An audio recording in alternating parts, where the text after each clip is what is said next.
안녕하세요. 저는 40대 중반 평범한 직장을 다니고 있는 남자입니다. 저는 학창 시절 남녀공학을 다녔고 남몰래 좋아하던 여학생이 있었어요. 그 여자애는 사교성이 좋아 항상 주변의 여하구들 말고도 남하구도 많았던 흔히 말하는 학교 퀸카라고나 할까요? 그런 학생이었죠.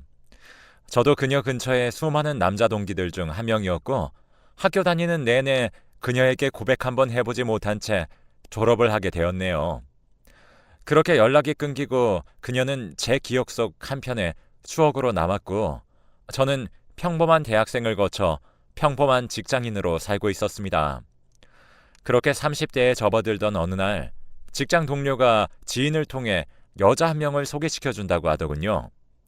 부담 없이 한번 만나보라고 하길래 꺼리낌 없이 소개팅 자리에 나갔습니다.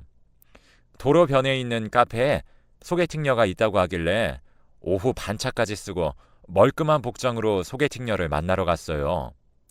카페에 앉아있던 그녀와 인사를 하는 순간 아뿔싸 제가 학창시절 쫓아다닌 그녀가 제 앞에 소개팅녀로 앉아있는 게 아니겠어요? 그렇게 저는 그녀와 재회했고 학창시절 그녀에게 말도 못 걸었던 내가 이렇게 컸고 사실은 3년 동안 좋아하고 있었다는 사실도 말해주었습니다. 그녀는 웃으면서 사실 그때 눈치채서 알고 있었는데 공부하느라 바빠서 남자 신경 쓸 시간이 없었다고 미안하다고 하더군요. 그렇게 우리는 그동안 어떻게 살았는지 어떤 일을 하는지 근황 등을 주고받으면서 즐거운 대화를 나누었고 이성의 감정으로 만나기 시작했습니다. 그녀가 다니는 회사는 제가 다니는 회사와 멀지 않았어요. 그래서 연애하는 동안 출퇴근을 같이 하며 점심도 함께 먹고 퇴근 후 바로 만나 데이트도 할 수 있어 너무 좋았습니다. 그녀의 활발한 성격이 너무 마음에 들었고 취미 활동을 하며 자기 개발을 하는 모습도 너무 사랑스러워서 평생 놓치기 싫은 여자라 느껴서 3년의 열애 끝에 결혼을 하게 되었습니다. 둘 다 33이었고 아내가 결혼 후에도 취미 생활은 계속하고 싶다고 해서 저도 나쁠 것도 없으니 흔쾌히 뭐든 하라고 허락해줬죠. 오히려 취미 없이 집에서만 있는 여자는 질색이었거든요. 어쨌든 학창시절 제가 좋아했던 여자와 결혼을 해서 함께 살고 있는 것만으로도 매우 행복했습니다. 아내의 취미는 신혼 초반에는 대형 마트 안에 있는 문화센터에서 스포츠 댄스를 시작으로 댄스에 꽂혀 몇 년을 배우더군요. 아이 낳고 키우면서도 꾸준히 취미 활동하며 본인만의 시간을 갖는 것이 좋아 보였습니다. 시간이 흘러 40대로 넘어가면서 문화센터 스케줄에 스포츠 댄스가 사라지면서 아내는 동네에 있는 스포츠 댄스 학원을 등록하더라고요. 저는 아내가 아이를 키우며 워킹맘으로 생활하기가 쉽지 않다는 걸 알기 때문에 아내가 사회생활과 육아의 스트레스를 받는 것을 댄스로 푼다면 좋다고 생각했어요. 그렇게 댄스 학원 등록하는 것도 별다른 터치를 하지 않았죠. 그런데 제가 간과한 것이 있었습니다. 바로 댄스 학원에는 남자 회원이 존재한다는 것이었죠. 안 그래도 아내는 학창 시절 때도 사교성이 좋아서 여자 남자 할 것 없이 친구들이 많았는데 나이 들어서 취미 활동을 해서 똑같이 되더군요. 심지어 나중에는 모르는 동작을 물어본답시고 밤늦게 영상통화를 하며 그 남자에게 알려주는 모습을 보고 남편인 저는 그 상황을 이해하기 힘들었어요. 그래서 제가 참다 아내에게 얘기했어요. 여지껏 취미생활 열심히 하는 거 보기 좋았는데 댄스 오래 하지 않았어? 스트레스 푸는 건 좋은데 당신은 유부녀고 다른 남자들이랑 서스름 없이 지내지 마. 그러다 바람 나는 거 아니야? 라고 했더니 아내는 절대 그럴 일 없어. 그냥 회원일 뿐이야. 내가 좀 더 배운 횟수가 많아서 모르는 거 알려주는 것 뿐이고 절대 사적인 연락은 안 하니까 걱정 마 여보. 내가 걱정 안 끼칠게. 라고 하더군요. 저는 나중에 바람으로 오해할 수 있는 상황이 올 수도 있으니까 앞으로는 저녁 늦게 연락하는 거 자제해. 라고 노파심의 아내에게 얘기했습니다. 아내는 적극적으로 알겠다고 했고 웬만하면 사적인 연락은 안 하도록 주의하겠다며 좋게 합의를 봤고요. 그 일은 그렇게 넘어갔습니다. 그 이후로 아내는 퇴근 후 댄스 학원을 다녀도 개인적인 모임 같은 것에는 참석하지 않으며 아이에게 더 신경을 많이 쓰고 집에 일찍 오려고 하는 등의 모습을 보였습니다. 제가 걱정하는 게 뭔지 정확히 파악하고 가정에 충실하게 행동을 해주니 아내에게 고마웠고 저도 더 잘해주게 되더라고요. 그렇게 6개월이 지난 시점에 어느 날 와이프가 저에게 세차를 부탁했어요. 자기가 자주 가는 스팀 세차장에 예약을 해놓았으니 차를 맡겨만 주고 오라고 해서 저는 마음속으로 내가 대신 깨끗하게 세차를 해주어야겠다 싶어서 알겠다고 하고 와이프 차를 몰고 집 근처 셀프 세차장으로 갔습니다. 물론 전문적인 분들 손을 거치면 깨끗하고 좋겠지만 그동안 저를 위해 그 좋아하던 취미 생활을 잠시 뒷전으로 하고 가정에 충실한 모습을 지켜봤지 않습니까? 그래서 제가 더 신경 써서 세차를 해주고 싶었거든요. 그렇게 셀프 세차장에서 세차를 하고 있는데 자꾸 차 안 어디서 진동이 울리는 겁니다. 처음에는 제가 잘못 들은 줄 알고 청소를 하는데 계속 휴대폰 진동 소리 같은 것이 차 안에서 울리길래 차에 뭔 일이 있나 싶어 소리의 원인을 찾기 시작했습니다. 진동이 울릴 때마다 듣고 위치를 파악했더니 운전석 뒷주머니에서 스마트폰 하나가 나오는 겁니다. 평소에 아내는 회사 팀원들과 미팅을 나가는 것이 잦았기 때문에 회사 팀원들 중 한 명의 휴대폰인가 싶었죠. 그런데 배경화면을 보니 제 아내의 모습이 담긴 사진인 겁니다. 순간적으로 아내가 휴대폰을 바꾼 건가? 싶었지만 제 손에 쥐고 있던 휴대폰 메시지에 미리 보기를 본 순간 심장이 쿵쾅거리며 손이 떨려오기 시작했죠. 메시지가 여러 개 있었는데 전부 다 다른 이름이었고 제가 본 메시지 몇 개의 내용은 남편 출장 언제 가는지, 전화가 언제 가능한지, 아이 유치원 가는 시간에 잠깐 만나자 등 각기 다른 남성의 이름으로 저장된 문자가 여러 개 와 있었고 잠금 설정을 해놓지 않았던 휴대폰이기에 사진첩과 이미 읽고 답장을 하지 않은 문자들 위주로 볼 수 있었습니다. 차마 제 눈으로 보기 힘든 내용도 있었어요. 아내의 비밀을 본의 아니게 알게 되었고 몰래 휴대폰을 본 것은 잘못이지만 그래도 그때 제가 알아냈던 사실은 그동안 아내는 가정생활에 충실했던 지난 몇 개월 동안 틈틈이 취미 활동으로 알게 된 남자들과 연락을 하며 지냈으며 저에게 거짓으로 야근한다 말하고 몇몇 남자들과는 부적절한 관계를 맺은 것 같았습니다. 물론 그 남자들도 유부남인 것 같았고 그 휴대폰에서 제가 확인한 남자만 5명이었어요. 그 당시 충격으로 세차는 도무지 할 수 없어서 멍한 상태로 몇 시간 동안 그 차 안에서 있었던 것 같아요. 그동안 내 앞에서 가정에 충실하고 행복한 모습의 와이프와 메시지 속 와이프의 모습이 너무도 달라서 잠시 혼란스러운 마음을 진정시키기까지 시간이 꽤 오래 걸렸죠. 그리고 상황 파악도 해야 했고요. 제 속은 깜깜해졌습니다. 때마침 와이프한테 전화가 와서 스팀 세차장에 안 가고 도대체 차 가지고 어딜 간 거냐는 소리에 바람 피는 거 내가 알았다고 소리 지르며 얘기할 수도 없는 노릇이고 그 상황에 맞게 침착하게 대처를 해야 했기에 내가 세차해주고 싶어서 여기 셀프 세차장에 와 있다고 금방 간다고 얘기한 후 그 휴대폰 안에 있던 모든 남자들의 번호를 제 휴대폰에 저장했습니다. 그리고 사진첩으로 가서 그들과 찍은 사진들도 다시 제 폰으로 찍어놨죠. 혹시 몰라 메시지 내용까지 부분적으로 찍어놨습니다. 그리고 모든 것을 제자리에 놓고 세차까지 마친 후 와이프에게 차를 돌려주었고 겉모습만 평화로운 날들이 계속되었습니다. 아내는 전과 다름없이 제 앞에서 다정한 척을 했고 그 모습이 너무 소름 끼쳤던 제가 아무렇지 않은 표정으로 한마디 물어봤어요. 당신 요새 댄스 학원인가 그거 안 다닌 지 꽤 된 것 같은데 다시 가고 싶지 않아? 라고 하니 요새 나이 들어서 집 회사 왔다 갔다 하는 것도 힘들어.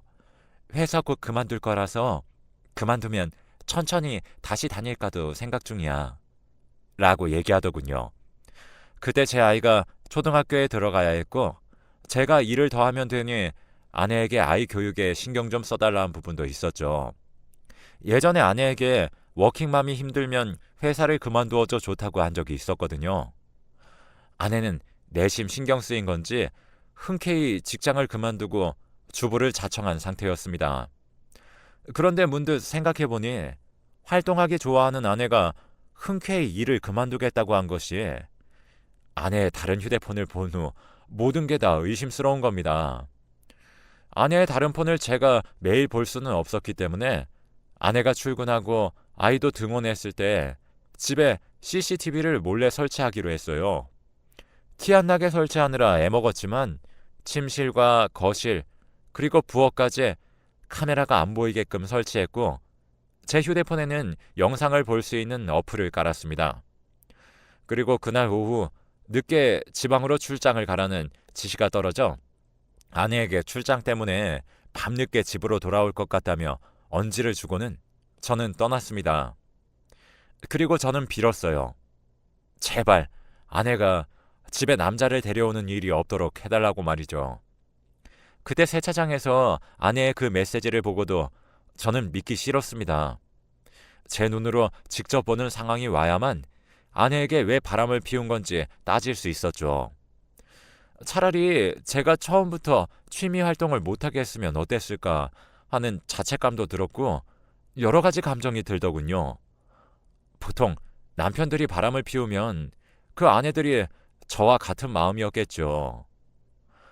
그렇게 그날 저는 밤늦게까지 출장 일을 하다 집으로 돌아왔을 때 아내와 아이는 먼저 잠이 들어있던 상태였고 저는 화장실에서 씻는 척을 하며 집안의 영상을 확인하기 시작했습니다. 떨리는 손으로 휴대폰 화면을 터치하며 정말 아내가 집에서까지 외도를 했다면 어떻게 해야 할까 하는 생각을 수백 번은 한 것 같아요. 저는 영상을 확인했고 영상에서 아내는 아이를 저녁에 유치원에서 픽업하기 전까지 어떤 남자와 함께 있었음을 증명하는 장면이 나오고야 말았습니다. 제 눈에 눈물이 앞을 가렸고 배신감에 치가 떨렸습니다.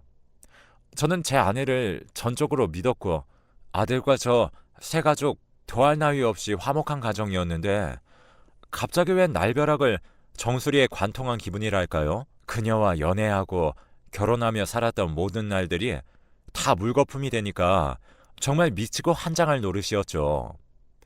저는 그때 아내와 이혼을 결심했고요. 아들은 제가 데려와야겠다 마음먹었고 다음날 제가 가진 증거들로 아내와 일단 대화를 해보기로 했습니다. 저도 저 나름대로 최면을 걸며 감정적으로 해결하지 않도록 했던 것 같아요. 왜냐하면 우리 아들에게 안 좋은 모습을 보이면 안 되지 않습니까? 아내는 꼴도 보기 싫었고 그 남자놈은 죽여버리고 싶었어도 우리 아들 하나 생각하며 침착해야 한다 했었네요. 모든 일은 아이가 없을 때 끝나야 했습니다. 그 다음날 아침에 와이프에게 오늘 오후에 반차 한 번만 쓰라고 집에서 할 말이 있다고 전했고 와이프는 갑자기 웬 반차를 내라고 하냐며 의아해했지만 알겠다고 하고 오후에 우리는 집에서 만나기로 했습니다. 그리고 그날 오후 제가 먼저 집으로 돌아와 아내를 기다리는 동안 착잡한 마음으로 증거 정리를 했습니다. 제가 생각하기에 증거는 충분했고 그때 아내가 집으로 들어왔습니다. 멍하니 영상이 찍힌 휴대폰을 보고 있는 제게 다가오더니 아내가 갑자기 다리에 힘이 풀린 것 마냥 주저앉더라고요. 제가 충분히 화를 내야 하는 상황인데 이상하게도 화가 나질 않았어요. 너무 충격을 받아서 그런 건진 모르겠지만 침착하게 아내에게 이 남자가 누군지 바람은 언제부터 피운 건지 물어봤습니다. 그런데 아내는 설명보단 영상의 출처를 먼저 알고 싶어 하더군요.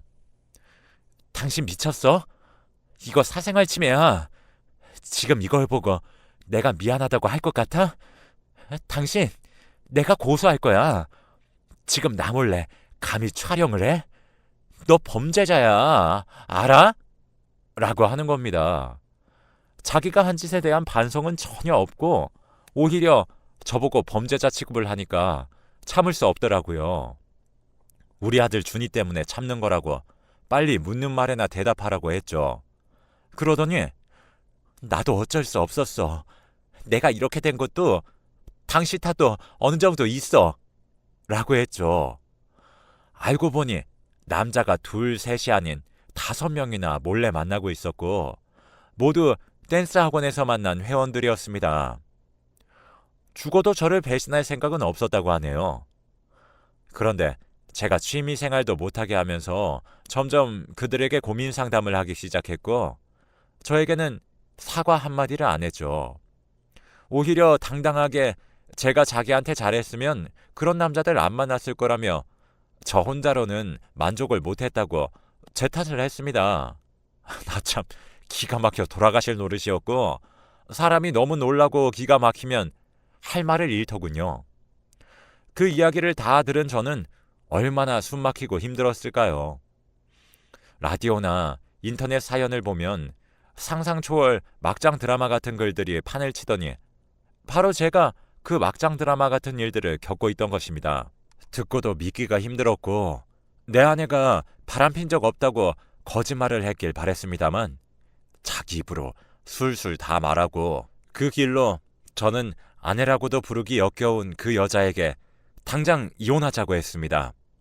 애는 제가 데려간다고 통보했지만 또 아이는 포기하기 싫었던지 자기 배 아파 낳았다고 양육권을 달라고 하는 겁니다.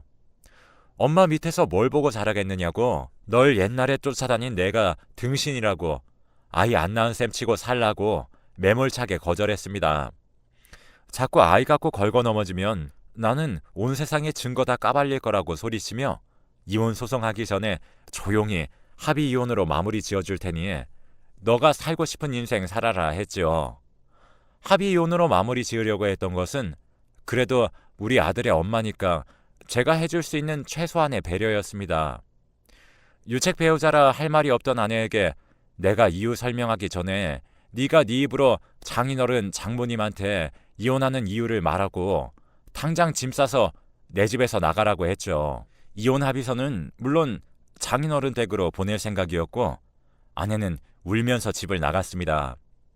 그리고 하원한 아들에게는 엄마가 방학이라 잠시 할머니 집으로 갔다고 설명을 했으며 차차 엄마 아빠의 헤어짐에 대해 이해시켜야 했습니다. 그 후 알게 된 사실은 장인어른과 장모님께 연락이 올 줄 알았는데 본인들 딸의 잘못은 알고 있는지 연락 한 통도 오질 않더군요. 제 부모님께는 이혼하는 자세한 이유를 설명드리지 않았고 그냥 살다 보니 서로 안 맞았던 부분이 너무 많아 이혼한다고만 전했습니다. 이유까지 자세하게 설명하면 분명 충격받고 쓰러지실 것이 뻔하기에 좋게 설명하는 제 자신이 한심해 보였지만 어쩔 수 없었어요. 저도 부모 입장이라 알 것 같았거든요. 그렇게 아내와 저는 법적으로 이혼을 하였고 이혼을 했으니 소식도 끊고 살았습니다. 그 일이 있고 얼마 뒤 아이는 초등학생이 되었네요. 초등학생이 되면서 저는 아이에게 엄마는 아빠에게 큰 잘못을 해서 이제 아빠랑 단둘이 살게 되었다는 식으로 엄마 아빠의 이혼 이야기를 해주었고 아이가 아직 어려서 엄마를 많이 보고 싶어 할 때라 제 마음이 너무 아팠습니다. 주변에도 물어보니 아이가 아직 어리니 아무리 전 부인이 밉고 보기 싫어도 아이가 엄마를 보고 싶어 할 때마다 보여줘야 한다고 하더군요. 그때부터 깊이 고민이 되었어요. 고민 끝에는 장모님께 연락을 하는 수밖에 없었고 아이가 엄마를 보고 싶어 해서 전 부인을 한번 만나야 할 것 같다고 말했습니다. 장모님께서도 내심 손자가 보고 싶으셨던 건지 주말에 한번 오지 않겠냐고 묻더군요. 아이와 함께 가기로 했고 엄마와 만나는 날짜를 하루씩 세가며 잠들던 아이의 모습. 지금도 그 모습이 잊혀지지 않네요. 시간이 지나고 주말이 되었을 때 저는 아들과 함께 장모님 댁으로 갔습니다. 아내의 얼굴을 다시 본다고 생각하니 저로서는 끔찍하고 피하고 싶었지만 오로지 아이에게 엄마를 보여주기 위한 그 이유 하나로 온 거라 눈 딱 감고 만나기로 했죠. 아이가 오는 기척을 들었는지 장모님께서 양말만 신으신 채로 문 밖으로 마중을 나오셨고 곧장 아이를 데리고 들어갔습니다. 저도 따라 들어가면서 아이가 엄마를 부르며 전 부인에게 달려가는 모습이 보였고 전보다 수척해진 그 여자를 보았죠. 아이를 껴안을 때 눈물을 많이 흘리더군요. 저는 아직 그녀를 용서하지 않았습니다. 제 상처가 아물기에 충분한 시간이 지나지도 않은 상태에서 아이 때문에 봐야 하는 것이 껄끄러웠지만 이혼을 했어도 그 여자가 내 아들의 엄마라는 것과 내가 아빠라는 것은 불변의 법칙 같은 것 아니겠습니까?